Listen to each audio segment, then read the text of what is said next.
Élu député libéral de Montréal-Sainte-Anne en 70, George Springate est un député au parcours inusité.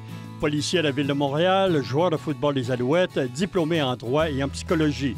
George Springate s'est distingué comme un ardent défenseur des droits des anglophones et par son aide à la jeunesse. Bienvenue à Mémoire de député.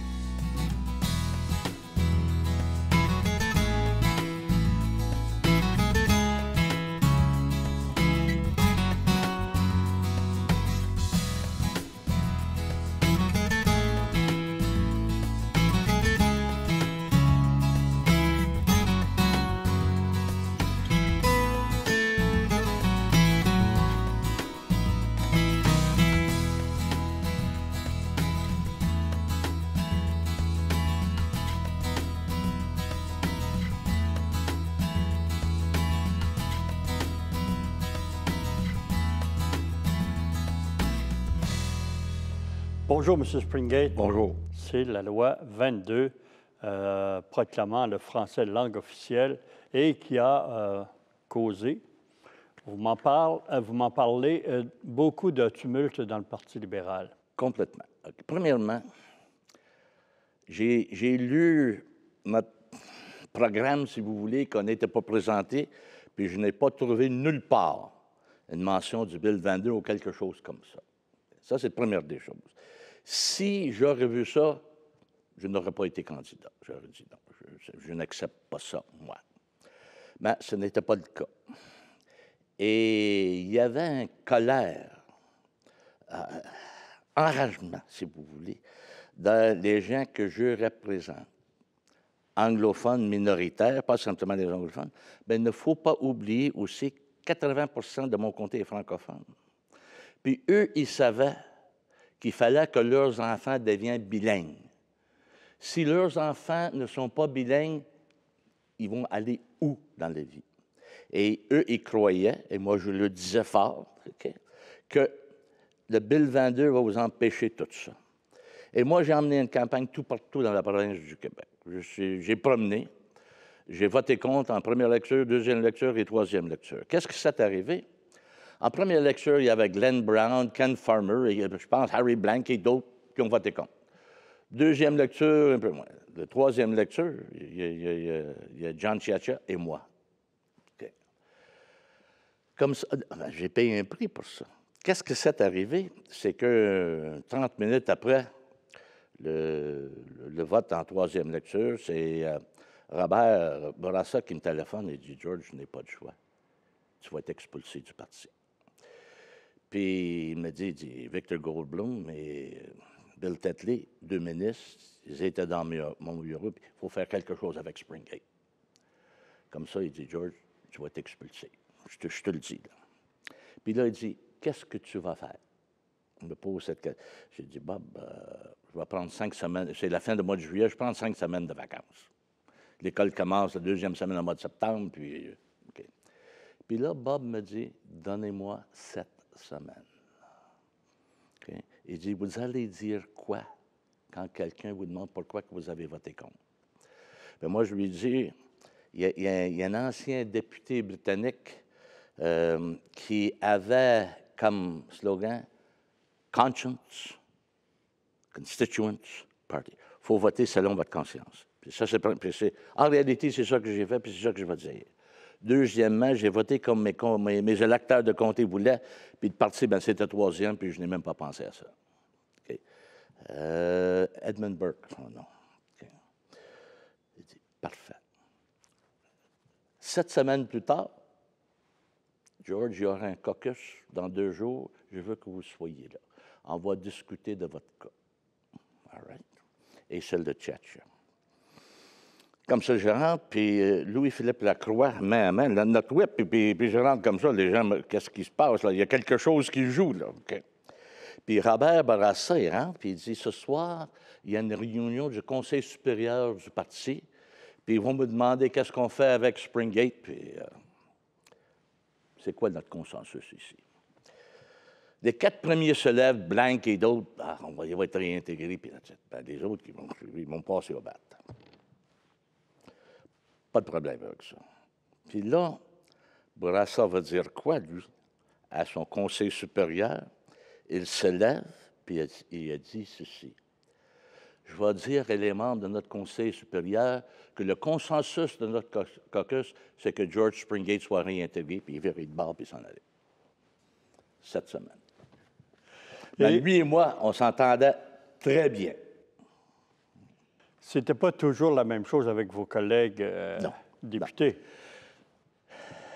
Non. Eux, ils ne comprenaient pas pourquoi ça prenait quelqu'un comme moi au sein du caucus, comme membre du Parti libéral élu. Robert Bourassa, il le savait. Tout partout où ce que Bob est allé, et les gens ils ont commencé par les Bill 22, vous avez votre protecteur, il nous parle à l'Assemblée nationale, il parle tout partout, Springate est tout partout, puis il parle tout partout, il vous protège. Ils ont accepté ça. Ce que les autres députés n'ont pas été capables d'accepter, ils n'ont pas voulu d'accepter. Comme ça, c'est ça qui m'a un peu... j'étais prêt à payer le prix. Puis je suis bien dans ma peau. J'ai toujours été bien dans ma peau. Tant qu'à moi, j'ai fait ce que j'avais à faire. Et... M. Bourassa acceptait que vous dérogiez de la ligne de parti? Est-ce qu'en réalité, je faisais ça ou est-ce que Robert et moi en avions une entente? L'entente que j'avais avec Robert, c'était simple. Il dit, George, tu peux faire qu'est-ce que tu veux. Okay? Comme ça, la ligne de parti est nulle part, là. Mais il dit, la seule chose que je veux, c'est qu'avant de le faire, dites-moi le nom. Je ne veux pas débarquer d'un avion à Chicoutimi, puis là, une micro-Springate a dit ça. Je veux le savoir avant de débarquer, quoi dire. Il dit, c'est la seule chose que je vous demande, et il n'a jamais changé son opinion avec ça. Ça, c'était quelque chose de solide. Le président Johnson, c'était la même chose. Il aimait mieux quelqu'un parler à l'intérieur que quelqu'un crier de l'extérieur. C'était la même chose. Il y avait un autre langage, si vous voulez, mais on va laisser ça de même. Puis en réalité, Bob a accepté ça. L'autre chose, j'étais un député des années 70. Je ne pourrais pas être un député aujourd'hui. Moi, c'était de donner du discours, de vous dire où ce que je suis, qu'est-ce que je pense. Aujourd'hui, nos députés, soit fédéraux, ne parlent pas. On ne les voit jamais dans le comté. Quand est-ce que c'était la dernière fois dans votre comté, votre député s'est levé pour parler à Kiwanis? Les gens ne parlent pas, c'est toujours les chefs qui parlent. Et je pense que notre démocratie perd beaucoup à cause de ça. Moi, je veux entendre mes députés parler, ils ne le font pas.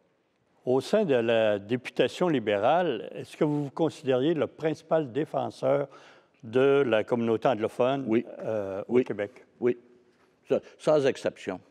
Puis vous remarquerez tellement que Bill Tetley ne s'est pas présenté à NDG. On a été chercher Bryce McAsey. Kevin Drummond dans le West Bank, il ne s'est pas présenté. Victor Goldblum, un autre ministre qui a voté pour la Ville d'Ander, il s'est présenté, puis ça a tout pris. Les rabbins, tout le monde était là pour lui, puis ça a tout pris pour qu'il gagne. Il a passé une mauvaise quart d'heure, bien plus que ça. Et il a regretté, je pense, moi. Votre bataille sur la langue n'était pas finie parce que quelques semaines après, vous avez appuyé une pétition de 600 000 noms adressée à M. Bourassa et M. Trudeau pour retirer la loi 22.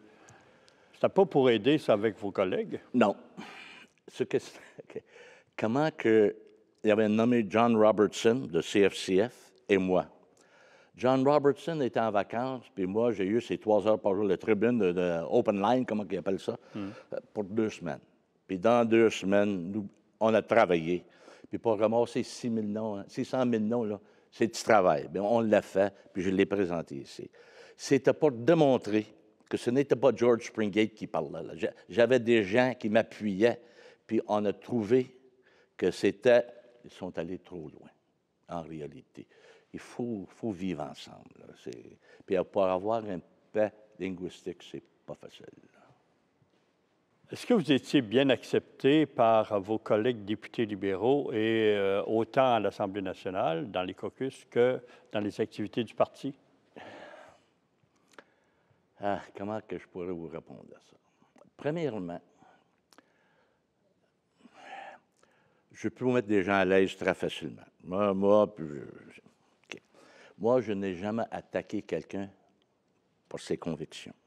Vous poserez cette question à les gens du Parti québécois, puis ils vont vous dire que Springate, on l'aimait.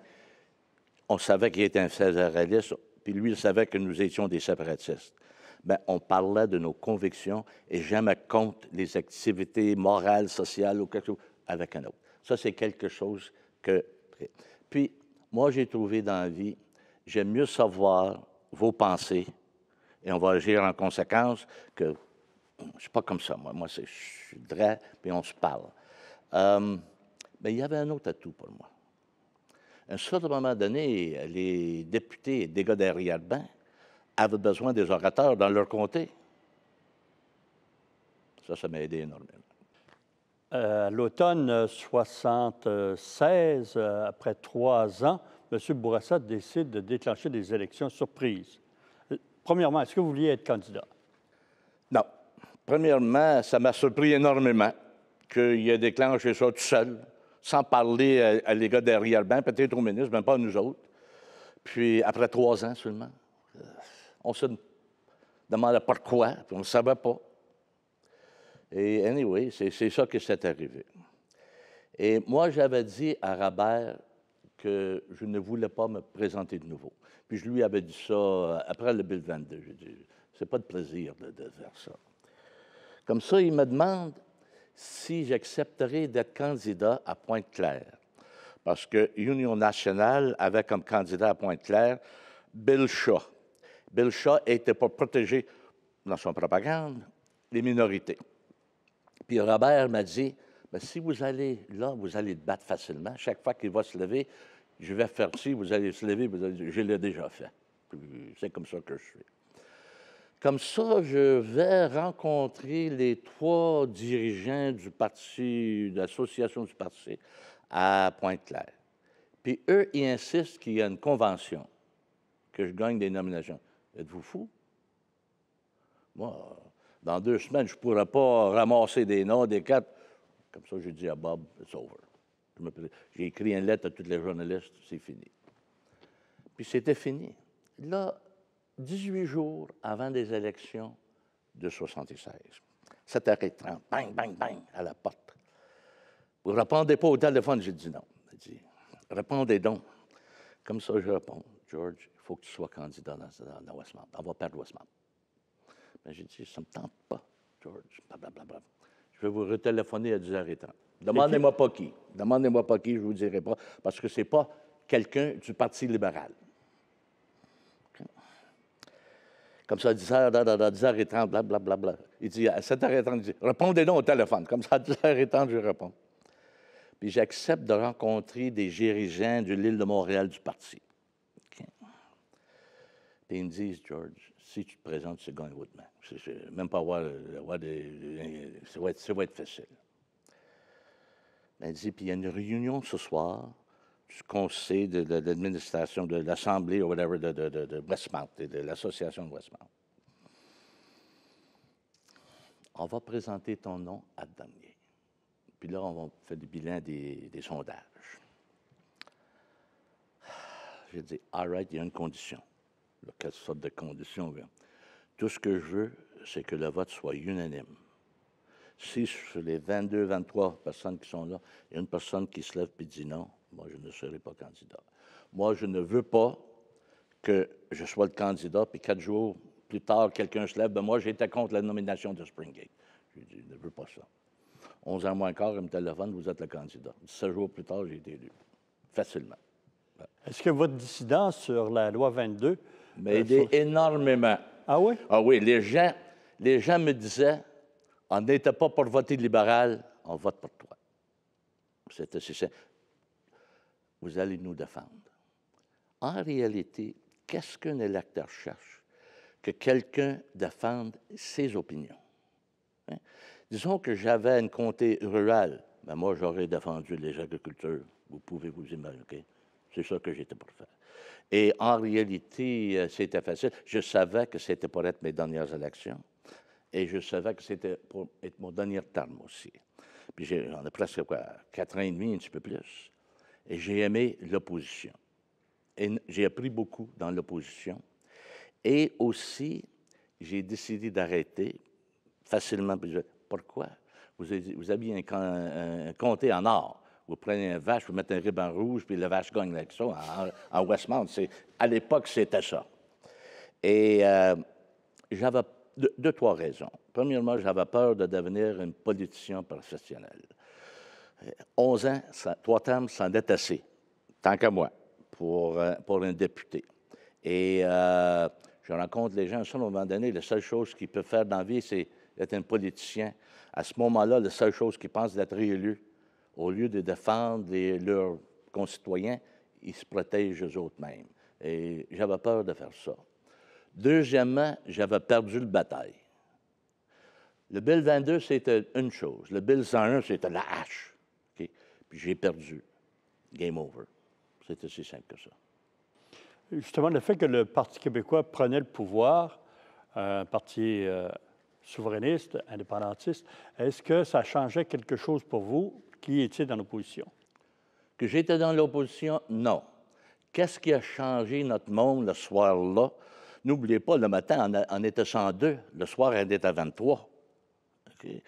Puis, on avait été chercher quelques bons candidats. Renault, dans Outremont, Thérèse Lavoie-Roux, quelque part en mort. OK, c'était des candidats de valeur.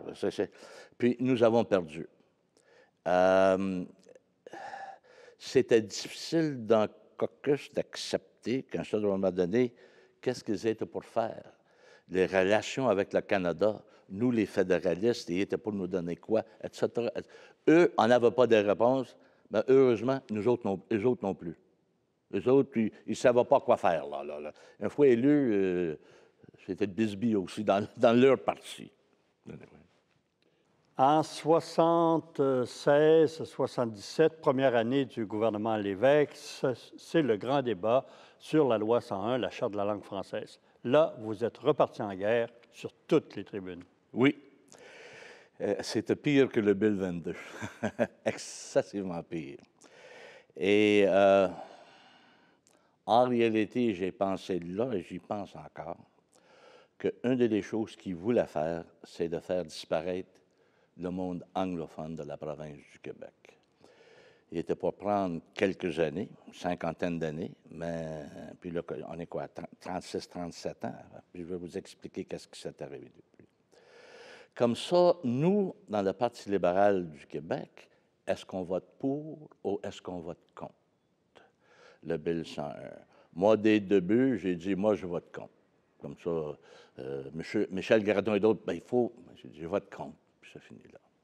Il y avait d'autres comme Claude Forgette qui disaient qu'il fallait voter parce que pour continuer ce que nous avons commencé avec le Bill 22. Et c'est là où c'était le débat. Où ce que je demeurais et qui que je représentais, vote contre. Nous sommes contre, ça va nous détruire. Mais il y a eu une discussion, plusieurs caucus à l'extrême. Caucus. On fait quoi? La veille, on a une caucus vers 6 h, 7 h le soir. Puis après le caucus, John Chiachia, John O'Gallagher et moi, on va souper. Puis eux, ils étaient pour voter pour. Après le souper, ils me disent, on va voter contre. Parfait. Donc, moi, on va être 3. OK. Mais le lendemain matin, en rentrant au caucus, parce que ça, c'est le dernier caucus qu'on va voir, on a changé, on va voter pour. Moi, je suis tout seul. Je rentre au caucus, puis les deux premiers se lèvent, on vote pour. Puis là, c'est un député qui avait voté ministre, qui avait voté pour le Bill 22. OK? Puis là, il se lève, puis il dit, je vote contre. Puis c'est ça qui a changé l'atmosphère et pourquoi qu'on a voté tous non. Tout un matin pour moi. Ben, anyway. L'ancien ministre, député, dit ceci. George Springate promène tout partout dans notre province, dans notre ville, puis il est aimé, c'est un héros. Il dit, moi, je promène dans mon comté, puis les gens me crachent dans le visage. Je n'accepterai plus ça. Je vote contre. Et c'est ça qui a changé l'idée de notre... Puis nous avons tous voté contre. Comme je vous dis, tout un matin pour George Springate. Les collègues libéraux n'ont pas essayé de vous convaincre de... Non, parce que dès le début, je leur ai dit carrément, je vote contre. Michel Gratton a accepté. J'ai dit, Michel, je vote contre. Si Forget peut dire il faut continuer dans comment nous avons voté, ben moi, je vais continuer comme j'ai voté. Bien, il m'a laissé faire. Il savait que j'étais pour voter contre. Même, il m'a oublié, en réalité. C'est Springate, ça. Et quand est arrivé le vote en deuxième lecture, vous avez été obligé de faire un aller-retour rapide Québec-Montréal. Je suis venu ici, puis dans l'après-midi, ils nous ont dit le vote en deuxième lecture, c'est demain matin. Moi, je retourne à Montréal. 7 heures le soir, 7h15, je reçois un coup de fil de Patrick Doyle du Gazette. George, ça se peut que le vote soit ce soir. Oh, j'ai descendu.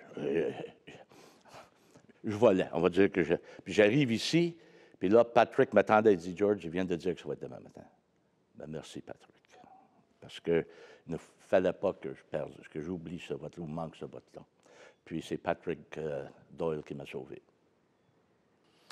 Et en troisième lecture, qu'est-ce qui s'est passé? En troisième lecture, tout le monde a voté contre. En première, deuxième et troisième, de nous. Comme ça, les rouges, les libéraux ne pourront pas dire qu'ils ont voté pour le bill 101. Pas vrai. Ils ont voté contre. Comme les membres de l'opposition doivent faire. Parce qu'il ne faut pas oublier, le bill 101, premièrement, quelques clauses, quelques sections qui disaient, articles, qu'il ne fallait parler que le français dans l'Assemblée nationale, dans les cours du Québec, tandis que le British North America Act nous donnait ça. Il savait que quelqu'un était pour dépenser de l'argent, du temps, de l'énergie, aller jusqu'à la Cour suprême pour gagner ça. Parce que, puis ça, c'était... Je n'ai jamais accepté qu'un gouvernement fait ces telles choses quand il savait qu'il n'avait pas le droit de le faire. Ça m'a affecté énormément de ce que je pense des fois de celui qui était le parrain, si vous voulez, de Bill 101, M. Laurent. Moi, je n'ai pas le même sentiment de lui que les autres peuvent avoir. Est-ce que vous avez regagné l'estime de vos collègues libéraux que vous aviez perdu avec la loi 22? N'oubliez pas une chose. Il y avait bien de mes collègues qui voulaient se représenter, qui voulaient prendre le pouvoir un jour, tandis que moi, je savais que c'était mon dernier tour de l'horizon. Ça, je le savais. Et après le Bill 101, on n'avait pas en réalité beaucoup ils ont présenté des billes, mais c'était la langue. Et une fois que ça a été dans l'été de 1977, c'était facile. C'était, je ne dirais pas oublié, mais ils m'ont accepté. Puis, parce qu'eux pensaient à 81 déjà, puis c'est comme ça. Mais ils savaient que j'étais pas parti. Vous étiez un adversaire acharné à la loi 101. Est-ce que c'était une des raisons? Est-ce que vous appréhendiez les conséquences de cette charte-là? Je vais vous donner quelques statistiques. Moi, dans ma tête, il voulait nous faire disparaître. 50 ans, whatever, il était prêt à passer ces 50 ans-là. Quand le Bill 101 a été adopté en troisième lecture, il y avait 285 000 jeunes qui fréquentaient des écoles primaires et secondaires anglophones dans la province du Québec. En mois de juin de l'an passé, de 2013, il n'avait que 84 000. Il perdait 4 200 par année. Ça continue, puis dans 20 ans, nous serions où? Ça, c'est quelque chose que j'ai expliqué à un groupe de gens de Westmount pourquoi que je quittais. Deuxièmement, j'avais peur, moi, puis on le voit d'aujourd'hui, qu'à un certain moment donné, les inspecteurs, si vous voulez, de la Régie de la langue française, ils vont inspecter quoi? Parce que toutes les enseignes, etc., ils vont disparaître. Et on voit ça, puis ça fait du tort énormément au Québec. Je vais vous donner un exemple. J'étais à Prince George, en Colombie-Britannique. Je rouvre le télé pour le soir, OK? Les deux premières choses, c'est Québec. 125 policiers fin descendre sur l'hôtel de ville de Montréal. Oui. Ça résonne bien, ça, à travers le pays. Deuxièmement, les inspecteurs en force vont dans les restaurants italiens pour voir si le mot pasta est là. Pasta, il est bon à travers le monde, mais pas au Québec. Puis ça fait énormément de tort au Québec, ça. En mois de juin, l'an passé, il y a un ancien Montréalais qui est aux États-Unis, puis avec des amis, il commence aux États une compagnie pour produire yogourt, mousquet, quelque chose comme ça. Puis quand vous achetez ça au Québec, ils vous donnent une cuillère en plastique. Mou, ça veut dire les vaches, bien, il y a un petit mot avant ça. N'oublie pas, on parle d'une cuillère en plastique. Là, OK? Sweet, S-W-E-E-T. Puis là, il y a une descente. Le régie de la langue française sont là, puis on va vous montrer un mot, ça va tout gâcher le Québec, le français. Voyons donc! OK. On payait 24,5 millions de dollars par année pour ça. Est-ce que notre société a besoin de ça comme notoriété à travers le Canada et ailleurs? Pastagate, là, ce qu'on appelle, nous, Pastagate, ça nous a coûté cher. Tellement cher que le Parti québécois a demandé à celui qui est en charge de la langue française de missionner, puis est allé ailleurs. Encore au mois de juin, il y a une petite fille de 17 ans, anglophone. Elle travaille pour l'été à IGA. Okay? Et là, on l'explique, on sert les clients français, sauf si le client demande une autre langue. Parfait. Mais quand vous avez dans vos heures de loisirs à prendre votre café dans le petit salle là-bas, vous parlez en français aussi. Puis ben, nous sommes 4 Anglais. Vous parlez en français. Je ne veux pas avoir un gâteau. Puis ça, c'est le mot qu'elle a dit dans notre magasin. Là, le lendemain matin, toutes des excuses. Mais trop tard. Ça aussi, à 11 h le soir à la télé, à travers le Canada, c'était quoi? C'était ça. En réalité, où sommes-nous? Les gens quittent Québec aujourd'hui. Après le Bill 101, Sun Life, ça fait des manchettes. Et d'autres compagnies, ils ont quitté tellement que l'été passé, le gouvernement du Québec a formé un comité pour voir qu'est-ce qu'ils peuvent faire pour garder tous ces sociaux ici au Québec. C'est pas mal tard de le faire. Okay. Mais qu'est-ce qui arrive aujourd'hui? C'est que les gens quittent puis ils disent à personne. Le gars, c'est un travaillant, puis nous avons besoin de ses taxes. Ses enfants vont à l'école, il achète tout, puis c'est lui qui fait alimenter, si vous voulez, notre économie. Mais il part. Il part. Laissez-moi vous dire ceci. Ça va enrager des gens. Ben, ça, c'est la vérité. Il n'y a personne qui reçoive le bien-être social qui a quitté le Québec. Les gens qui quittent sont des travailleurs, des gens qui aident notre société. Okay. Okay. J'ai rencontré 5 de mes amis il y a 2 semaines. Puis nous avons parlé de Bill 101, mais aussi qu'est-ce que le gouvernement péquiste a présenté pour changer le Bill 101, améliorer le Bill 101, plus de français, etc., etc. Ils veulent débarrasser de nous, ce que j'ai pensé avec le Bill 101. Puis là, c'est tous des gens qui travaillent, tous des gens qui sont instruits, tous des gens qui donnent d'emploi à d'autres, puis un se regarde l'autre puis il dit ceci. Vous allez répéter en français ce que je dois dire en anglais. It's time to go. C'est le temps de partir. Exactement. Puis c'est ça qu'ils pensent. Et ça, c'est dangereux pour notre province. Je vous remercie, M. Springate. On se revoit la semaine prochaine.